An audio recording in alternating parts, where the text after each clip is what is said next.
வணக்கம், வாழ்க வளமுடன். உங்கள் ஆன்மீகமும் ஜோதிடமும் 555 யூடியூப் சேனலின் இன்றைய சிறப்பு பதிவு குரு பூஷ்யம். வியாழன்கிழமையும் பூச நட்சத்திரமும் இணைந்து வருவதுதான் குரு பூஷ்யம்.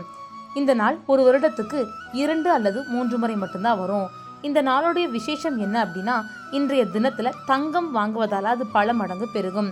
இன்றைய தினத்துல ஆரம்பிக்கக்கூடிய புதிய காரியங்கள், புதிய தொழில் நிறுவனங்கள் எல்லாமே பன்மடங்கு வளர்ச்சி அடையும். இன்றைய தினத்துல புதிய மந்திரங்களை குருமார்களிடத்திலிருந்து கற்றுக்கொள்வதால அந்த மந்திரம் வீரியமிக்கதா செயல்படும். இன்றைய தினத்துல தங்கம் வாங்க முடியாதவர்கள் ஏழைகளின் தங்கம் சொல்லக்கூடிய விராலி மஞ்சள் அல்லது மஞ்சள் தூளை குரு ஓரையில வாங்கி வழிபாடு செய்யலாம். இதனால் குரு பகவானுடைய பரிபூரண அருளும் செல்வாக்கும் செல்வ செழிப்பும் உண்டாகும். உங்கள் அனைவருக்கும் குரு பகவானுடைய பரிபூரணமான அருள் உண்டாகட்டும். இது போன்ற சிறப்பு பதிவுகளை தொடர்ந்து பெற சேனலை சப்ஸ்கிரைப் செய்யுங்கள். உங்கள் கோவை ரேவதி.